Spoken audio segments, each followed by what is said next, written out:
খুশির জন্য করছি। আমি দেখে যাব, আমি নিজে দেখে যাব, আমার ছেলেরা দেখবে, সেজন্য করছি। আমি ইসলামী ধর্মগুলোই করছি। না তো আমি হুজুরের সাথে কথা বলবো কি, আমার ছেলেরাই তো হুজুর। এমনি পরামর্শ নেন?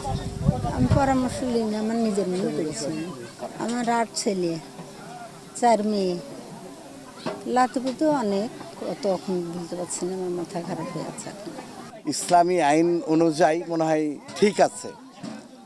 তো এটা মাও দেখলো যে আমার ছেলেরা করেছে, আমার মায়ের যদি কোনো ভুল ত্রুটি হয় বা আমাদের ভুল ত্রুটি হয়, এর জন্য আমরা ইসলামী আইন অনুযায়ী করে দিলাম এবং আমার মাকে সন্তুষ্ট রেখে, টাকাও মায়েরই বেশি অংশ, তারপর টাকাই মায়েরই।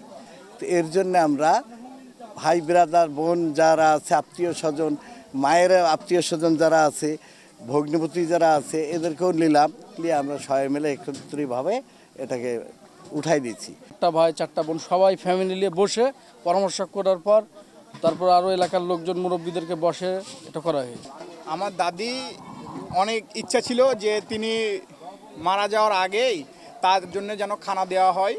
তো সেই ক্ষেত্রে আমার ফ্যামিলির সবাই মিলে, আমার বাবা কাকা সবাই মিলে এই অনুষ্ঠানটা করলাম, যেন সবাই মিলে দাদি থেকেই আনন্দটা একসাথে উদযাপন করতে পারি। তার মা নিজে দেখে যেতে পারছে এবং আমরা কিভাবে খাচ্ছি না খাচ্ছি তার মা খোঁজ খবর নিয়ে দেখছে এবং এই দেখাটা দেখে যেতে পাচ্ছে এবং মৃত্যুর পরে যে আর সে কোন ছেলে দিবে কি দেবে না তার ভরসা না থেকে সে জীবিত অবস্থায় এই খানাটা সুন্দরভাবে দিয়ে যাচ্ছে। অন্তর থেকে বলছি আন্তরিকতার সাথে যে এটা খুব ভালো কাজ, একটা দোয়া কামনা সবাই মিলে তিনি যেন মৃত্যুর পরে জান্নাতবাসী হয়। আমার বেঁচে থাকার জীবনে আমি কিন্তু 40 খেয়েছি, কিন্তু জীবিত থাকা অবস্থায় যে এটার দোয়া মাহফিল করে যে একটা খানা হয় সেটা প্রথম দেখলাম।